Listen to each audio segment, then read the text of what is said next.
existe uma indagação que talvez você nunca tenha verbalizado abertamente, mas que habita seu interior como uma sombra persistente.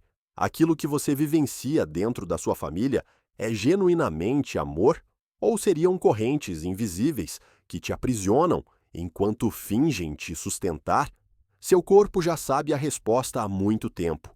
Ele responde com um cansaço que começa dias antes de qualquer encontro familiar, com uma tensão que permeia cada conversa e com um alívio tão evidente que quase te envergonha quando finalmente você vai embora.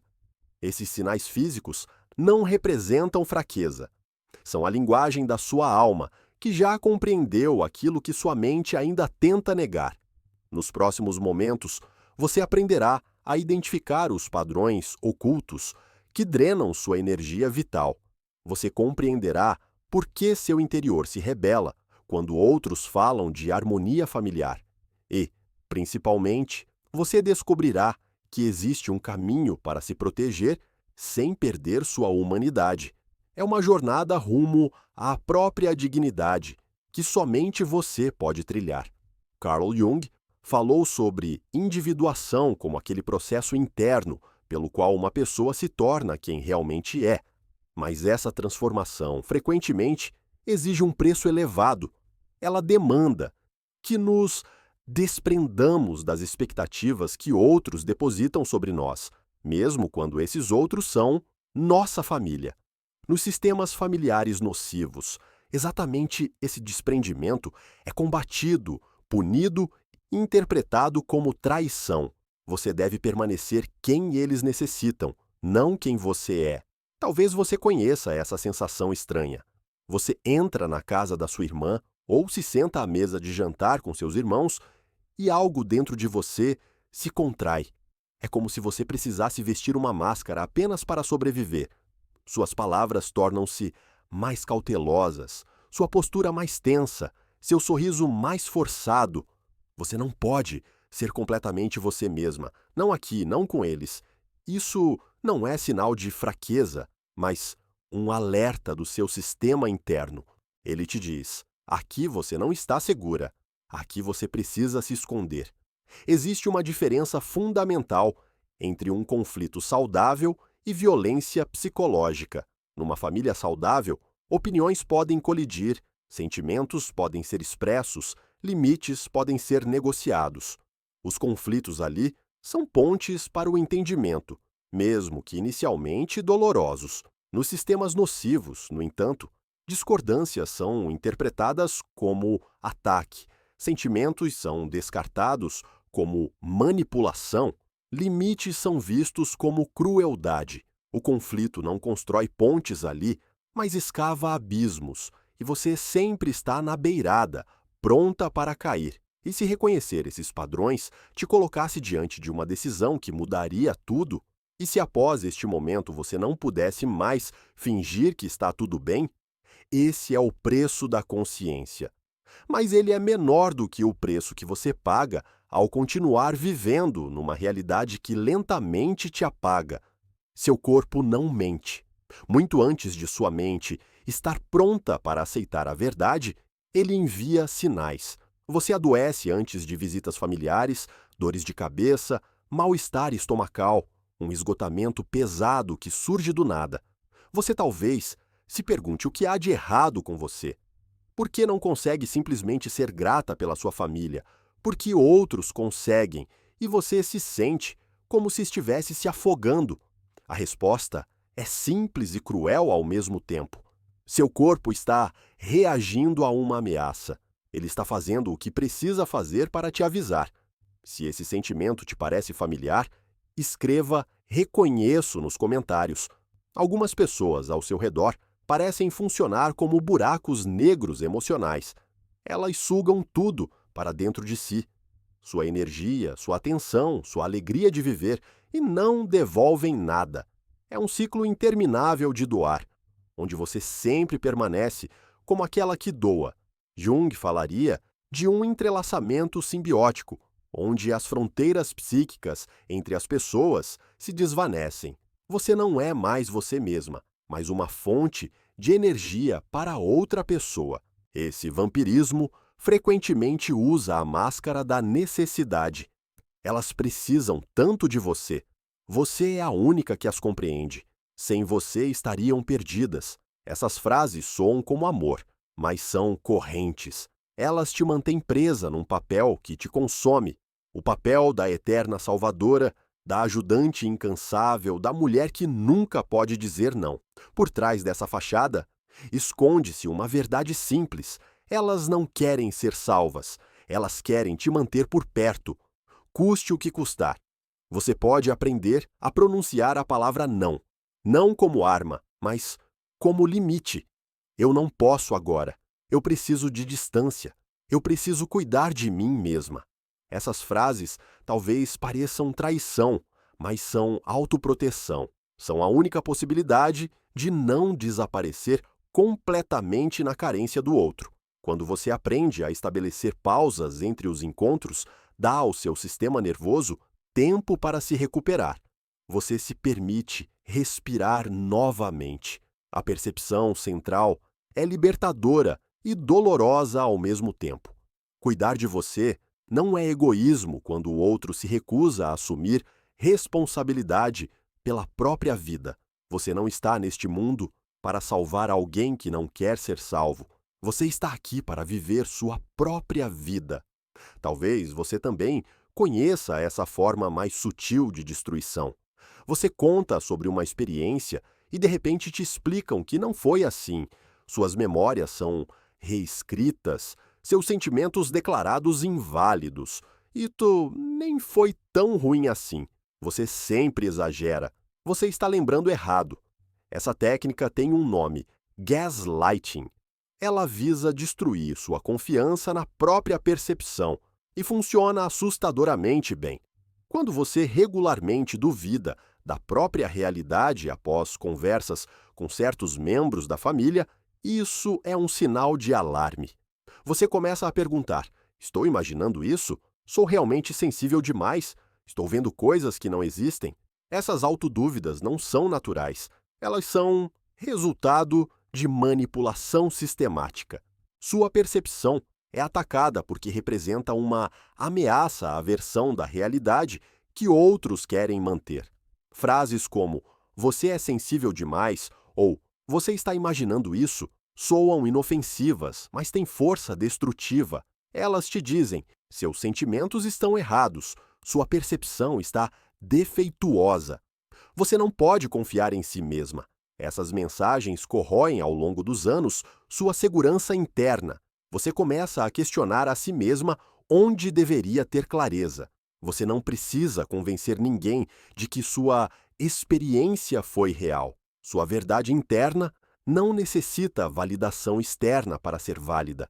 Esse é um limite que você pode traçar. Eu confio na minha própria percepção.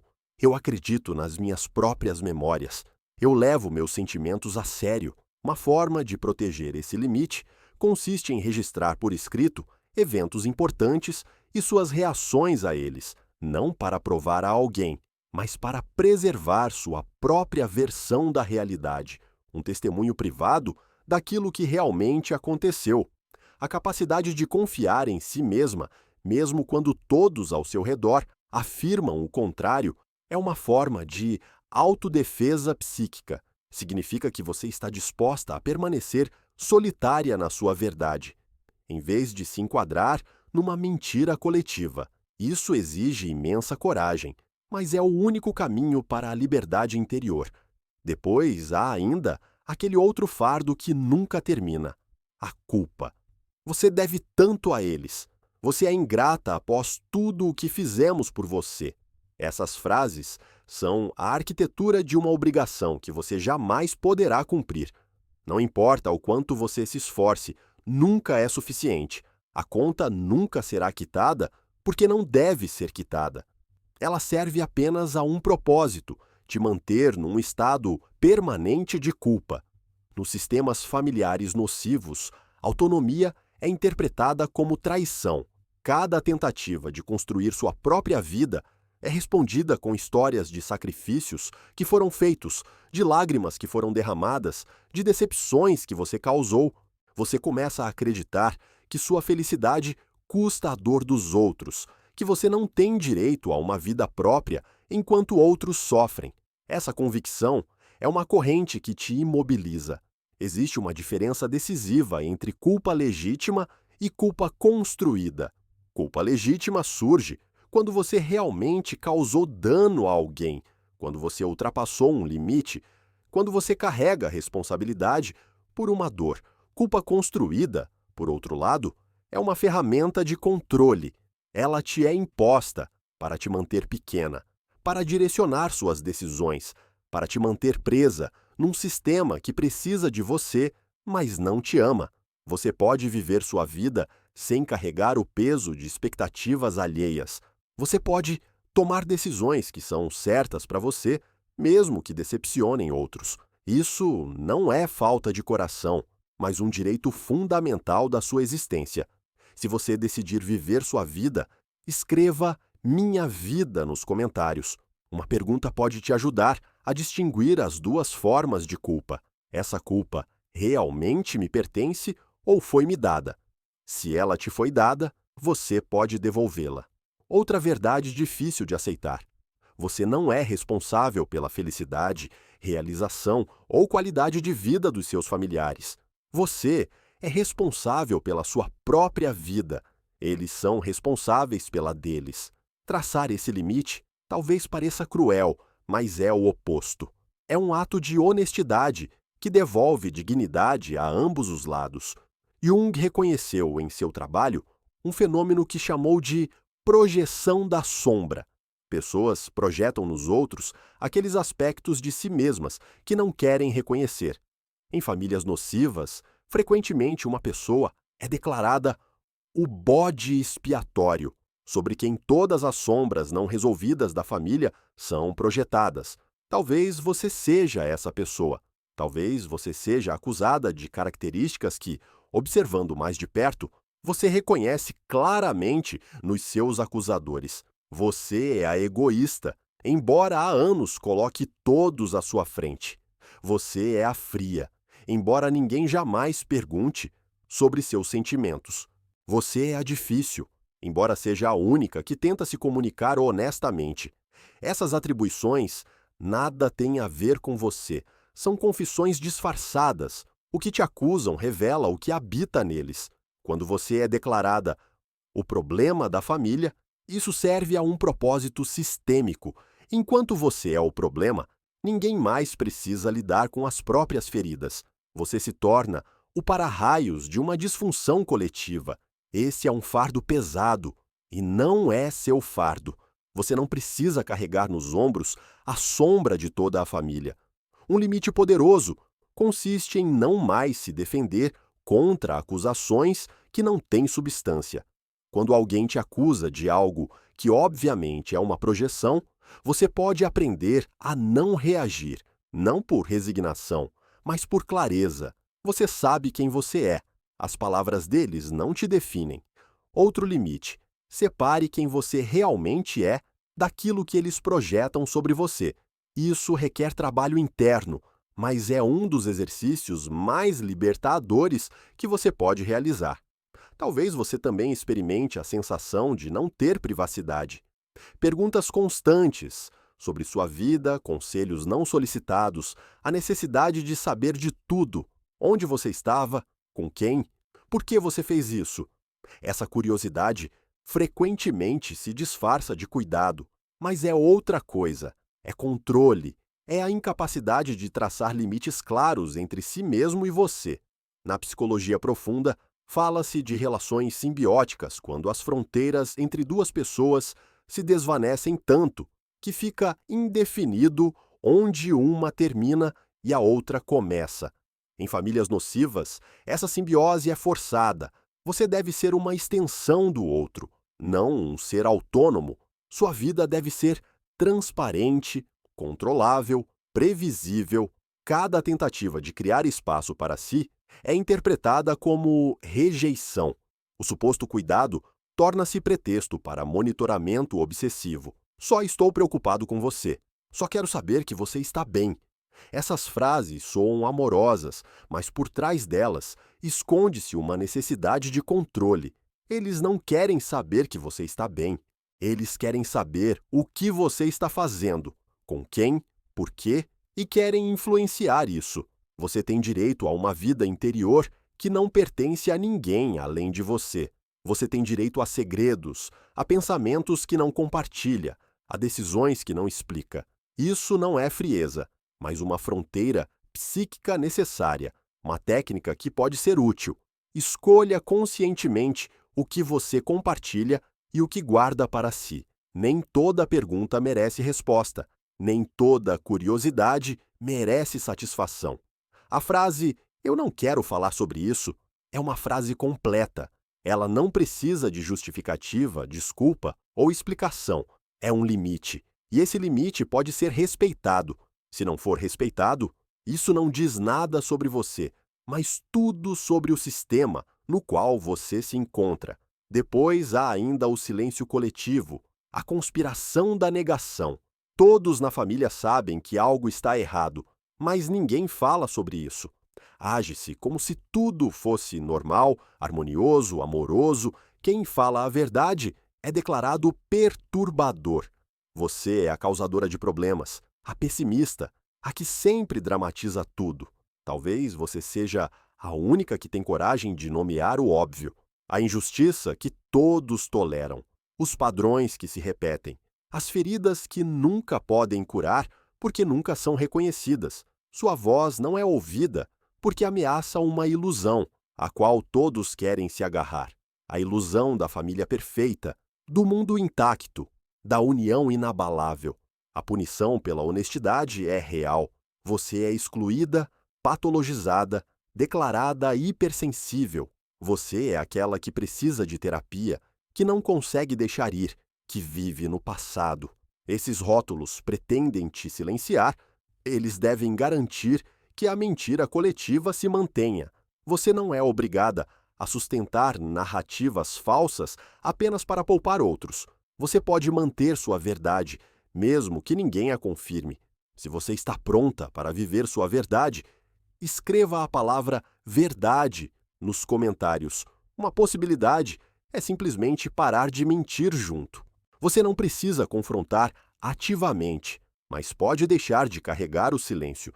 Você pode permanecer quieta, em vez de confirmar o que é falso. Sua versão dos eventos permanece válida, mesmo sem reconhecimento externo. Você sabe o que aconteceu, você sabe o que vivenciou. Essa certeza interna é sua fortaleza, mesmo estando externamente cercada por pessoas que contam uma história diferente. Agora chegamos ao núcleo do que a psicologia analítica descreve como individuação. É o processo pelo qual uma pessoa se torna psiquicamente independente das estruturas nas quais nasceu. Para muitas mulheres, especialmente aquelas que cresceram em famílias onde a disposição ao sacrifício era considerada a maior virtude, isso significa uma forma de rebelião. Uma rebelião não contra a família como pessoas, mas contra o papel que te atribuíram, contra as expectativas que te mantêm pequena, contra a identidade que te impuseram. Existe uma diferença fundamental entre amar alguém e permitir que essa pessoa te destrua. Amor não significa se abandonar. Amor não significa sacrificar sua saúde, sua dignidade, sua vida. Amor verdadeiro respeita limites. Ele até precisa deles para existir. Sem limites, não há relacionamento entre dois seres autônomos, apenas fusão e aniquilação. Você pode dizer não sem fornecer longas explicações. Essa é uma habilidade que muitas mulheres desaprenderam. Elas acreditam que devem aos outros uma justificativa para cada decisão, para cada limite, para cada necessidade. Mas isso é um erro. Seus limites não são negociáveis. Eles não são base de discussão. Eles são um fato que você comunica. Às vezes, um limite significa criar distância física, reduzir visitas, responder chamadas com menos frequência. mudar-se geograficamente para mais longe. Às vezes, significa manter distância emocional, mesmo estando fisicamente presente. Você está lá, mas não está mais entrelaçada. Você participa sem se perder. Você escuta sem ser sugada. O desapego consciente é uma prática espiritual. Significa amar alguém sem se perder nele. Significa estar lá para alguém sem se abandonar. Significa fazer parte de uma família sem desaparecer nela. Esse equilíbrio é difícil de encontrar, mas é o único caminho para preservar tanto o relacionamento quanto a si mesma. Um último limite diz respeito à sua disponibilidade. Você decide quando, como e quanto se envolve. Você decide quando está acessível e quando não. Você decide quais tópicos discute e quais não. Isso não é dureza, é autopreservação espiritual. É o reconhecimento de que sua vida pertence a você. Existe uma perda que acompanha essa percepção. Você talvez perca a ideia da família ideal que um dia teve ou desejou ter. Você lamenta aquilo que nunca foi e talvez nunca será. Esse luto é legítimo e necessário. É parte do processo de cura. Você pode chorar pela família que teria precisado, mesmo enquanto estabelece limites com a família que tem. Mas desse luto nasce algo diferente. Uma clareza mais profunda que todas as ilusões. Uma paz mais forte que qualquer falsa harmonia. Há mais dignidade em viver autenticamente, com limites claros, do que morrer lentamente num sistema que te apaga. Essa dignidade é seu direito de nascença. Limites não são muros de ódio, são cercas de amor próprio. Eles não dizem, quero te machucar. Eles dizem, quero sobreviver. Eles dizem, eu me levo a sério. Eles dizem, minha vida tem valor. Isso não é arrogância. É um pré-requisito para a saúde psíquica. Quando você encontra coragem para romper padrões destrutivos, faz mais do que apenas se proteger. Você dá às gerações futuras permissão para respirar livremente. Você mostra a elas que não é preciso se sacrificar por uma ideia de família, que amor e limites podem coexistir, que autonomia não é traição. Esse é um legado que continua ecoando, mesmo que no momento possa te fazer sentir solitária. A última verdade é talvez a mais difícil e, ao mesmo tempo, a mais libertadora. Você pode honrar seus familiares sem se sacrificar por eles. Você pode amá-los à distância. Você pode escolher a si mesma sem odiá-los. Essa diferenciação é o cerne da individuação. Você não é mais apenas a filha, a irmã, a sobrinha que eles precisam. Você é uma pessoa autônoma, com um caminho próprio. E nesse caminho você pode decidir quem pode caminhar ao seu lado e sob quais condições. A questão não é se você tem direito de estabelecer limites. A questão é se você encontra coragem para viver esse direito. Se você está disposta a reconhecer a verdade sobre sua família e ainda assim não afundar em amargura. Se você é forte o suficiente para ser gentil consigo mesma enquanto permanece firme em suas decisões. Se você ouviu até aqui, então talvez esteja sentindo que algo despertou em você, uma intuição de que sua vida pertence a você, de que você não está nesta terra para cumprir expectativas alheias, mas para desenvolver seu próprio ser. Isso não é um convite à dureza, mas à autenticidade, a uma vida que você não precisa lamentar porque se encontra nela. Convido você a escrever nos comentários qual desses pensamentos te tocou mais profundamente. Que padrão você reconhece na sua própria história? E se essas palavras moveram algo em você, então inscreva-se neste canal. Aqui está sendo criado um espaço para aqueles que estão prontos para olhar mais fundo, para aqueles que buscam verdade, não conforto, para aqueles que sabem que verdadeira cura não acontece através da negação, mas através da coragem de encontrar a si mesmo,